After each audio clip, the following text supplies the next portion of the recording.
Assalamualaikum warahmatullahi wabarakatuh. Halo teman-teman semuanya. Teman-teman, apa kabar nih? Semoga teman-teman sehat selalu ya. Nah, di video kali ini Amel mau mengajak teman-teman untuk membuat kesimpulan terkait dengan puisi berpola, mulai dari 1 baris sampai dengan 14 baris. Teman-teman penasaran tidak sih? Ayo ikutin videonya. Oke teman-teman, berhubung pada video sebelumnya kita sudah menyelesaikan materi terkait dengan puisi berpola, sekarang Amel mau mengajak teman-teman untuk membuat kesimpulan terkait dengan puisi berpola dari 1 baris sampai dengan 14 baris dengan menggunakan diagram agar kita lebih mudah mengingatnya. Nah, puisi 1 baris di antaranya ada peribahasa, ada bidal, dan ada pepatah. Kalau puisi 2 baris, bentuknya ada gurindam, karmina, dan peribahasa. Dan ada pula puisi 3 baris, yaitu terzina. Nah, terzina ini tidak ada di Indonesia, melainkan puisi luar. Dan ada puisi 4 baris, yaitu ada kuatrin, pantun 4 seuntai, dan syair. Lalu kemudian ada puisi 5 baris, yaitu queen. Nah, queen ini juga sama seperti terzina tadi, merupakan jenis dari puisi luar. Lalu kemudian ada puisi 6 baris, yaitu sektet dan talibun. Dan ada puisi 7 baris, yaitu septime. Septime ini merupakan puisi luar sama dengan queen dan terzina. Lalu kemudian ada puisi 8 baris, diantaranya stanza, seloka, dan talibun. Lalu kemudian puisi yang terpanjang yaitu puisi soneta.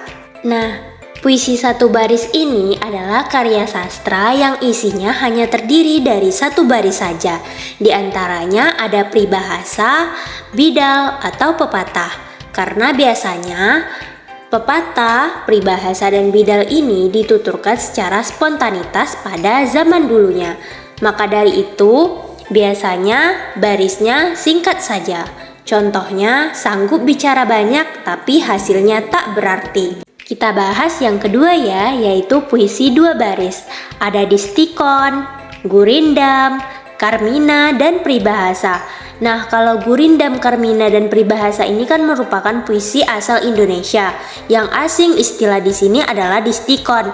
Nah, Amel mau menjelaskan nih bahwa distikon ini merupakan jenis puisi yang terdiri atas 2 baris atau yang dikenal dengan sajak 2 seuntai.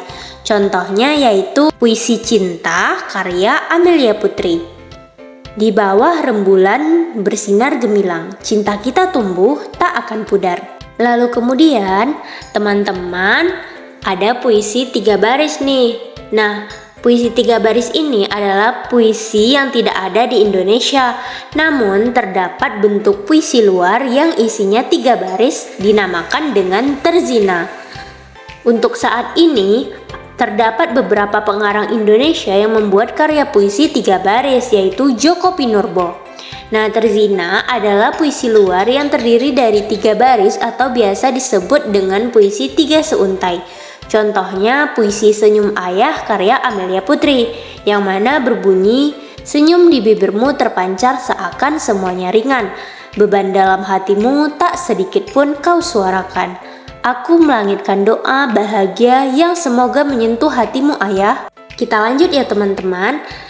Ada lagi nih puisi yang terdiri atas 4 baris, yaitu jenis puisi yang terdiri atas 4 baris atau biasa disebut dengan puisi 4 seuntai. Di antaranya ada kuatrin atau yang dikenal dengan double distikon karena penggabungan dari 2 distikon. Lalu kemudian ada pantun 4 seuntai dan ada syair. Contoh dari kuatrin ini Amel sudah membuat nih, yaitu puisi Harapan Gadis Kecil karya Amelia Putri, yang mana puisi ini berbunyi, semoga angin kali ini bertiup lebih kencang agar rindu sampai kepada tujuannya. Tolong ya Bu, kalian bertahan. Gadis kecil ini sedang berpacu dengan waktu sampai bisa berikan kalian kebahagiaan. Nah teman-teman, Kita lanjut, setelah ada puisi 4 baris, ada puisi 5 baris. Nah, salah satu puisi yang terdiri dari 5 baris dinamakan Queen. Namun, Queen ini merupakan jenis puisi luar yang terdiri dari 5 baris dan biasa disebut sebagai puisi 5 seuntai. Jadi Queen ini tidak ada di Indonesia. Namun untuk sekarang ini sangat banyak pengarang yang mencoba membuat contoh-contoh dari puisi 5 seuntai ini. Contohnya yaitu Djoko Pinurbo. Amel juga mencoba nih membuat puisi Queen ini, yaitu berjudul Pahit karya Amelia Putri, yang mana puisi ini berbunyi, kepahitan hidup getir dalam pelukan malam. Rasa pahit yang tersemat dalam hati mengajarkan kita tentang keterlaluannya dunia yang terjal. Dalam duka kita temukan kebijaksanaan, dari ujian tumbuh kekuatan. Oke, selanjutnya ada puisi 6 baris. Nah, puisi yang terdiri dari 6 baris itu ada 2, ada sektet dan talibun. Nah, menurut analisis Amel itu ada sektet dan talibun. Sektet ini merupakan jenis puisi yang terdiri dari 6 baris atau biasa disebut sebagai puisi 6 seuntai yang lebih dikenal dengan double terzina. Di Indonesia sendiri terdapat juga nih talibun, yaitu pantun yang terdiri atas 6 baris, yang mana 3 baris sebagai sampiran dan 3 baris lagi sebagai isi. Amel mencoba membuat puisi sektet ini atau yang dikenal dengan double terzina dengan judul Malam karya Amelia Putri, yang mana berbunyi, dalam aliran kehidupan yang tak terkira kita berlayar di lautan tak berujung, penuh liku beragam warna yang terbentang. Kita berbagi cinta, tawa, dan juga tangis. Namun dalam kegelapan malam yang datang, kita menemukan arti dalam perjalanan ini. Nah, teman-teman, tidak bosan-bosan nih Amel menyampaikan lagi lanjutan dari pembahasan materi kita, yaitu puisi 7 baris. Nah, puisi 7 baris ini sama seperti terzina tadi, bukanlah milik Indonesia, namun merupakan jenis puisi luar yang dinamakan dengan septime. Septime ini merupakan jenis puisi 7 baris atau dikenal juga dengan sajak 7 seuntai. Nah, kebetulan septime ini dibawakan oleh Muhammad Yamin. Contohnya yaitu Bulan September karya Amelia Putri. Di bulan September yang sejuk dan indah, saat daun-daun berguguran dengan pelan, di sekitar kita alam berkisah, mengiringi langkah kita dengan lembut, seperti melodi yang mengalun dalam hati. Bulan September waktu yang berharga, mengikat hati kita dalam pelukan. Selanjutnya yaitu puisi 8 baris.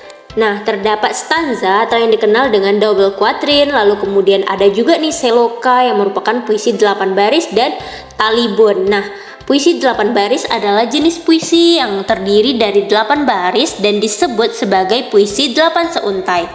Di Indonesia terdapat pula bentuk talibun nih, 8 baris, yaitu 4 baris sebagai sampiran dan 4 baris lagi sebagai isi.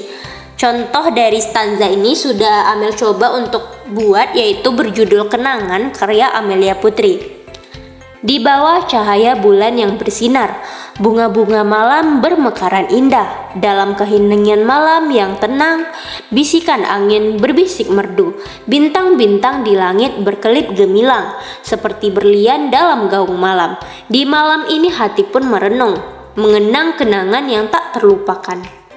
Nah, oke teman-teman, yang paling kita tunggu-tunggu nih materinya berkaitan dengan puisi 14 baris, yang mana menjadi puisi terpanjang yang dikenal dengan istilah soneta. Soneta menjadi puisi terpanjang di Indonesia, meskipun soneta ini bukanlah puisi asli Indonesia melainkan adaptasi dari puisi luar. Nah, teman-teman, soneta adalah jenis puisi baru yang terdiri dari 14 baris, di mana terbagi menjadi 2, yaitu 2 bait pertama masing-masingnya ada 4 baris dan 2 bait kedua masing-masingnya 3 baris. Nah, nanti Amel akan mencontohkan pola ini. Jadi pola soneta itu sangat unik teman-teman, 4-4-3-3. Nah, soneta ini berasal dari bahasa Italia yaitu sonetto yang memiliki arti puisi bersuara.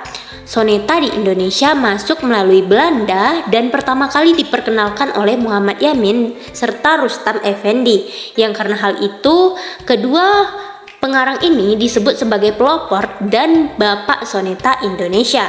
Bentuk soneta di Indonesia lebih memiliki kebebasan dalam segi isi ataupun rimanya nih teman-teman. Tidak lagi mengikuti syarat-syarat soneta dari Italia ataupun Inggris. Namun yang menjadi pedoman adalah jumlah barisnya, yaitu soneta terdiri atas 14 baris. Nah, pertanyaannya, jika dalam pola 2 kali 4 dan 2 kali 3 ceritanya tidak selesai, maka jawabannya akan ada bait tambahan nih teman-teman dalam soneta yang dinamakan koda atau ekor. Nah, Amel sudah mencoba membuat nih contoh dari soneta meskipun hasilnya belum maksimal ya, karena kan kita sama-sama belajar. Jadi judul soneta Amel ini yaitu Ayah karya Amelia Putri, yang mana berbunyi, di hatiku ayah engkau cahaya, panduan dalam setiap langkahku.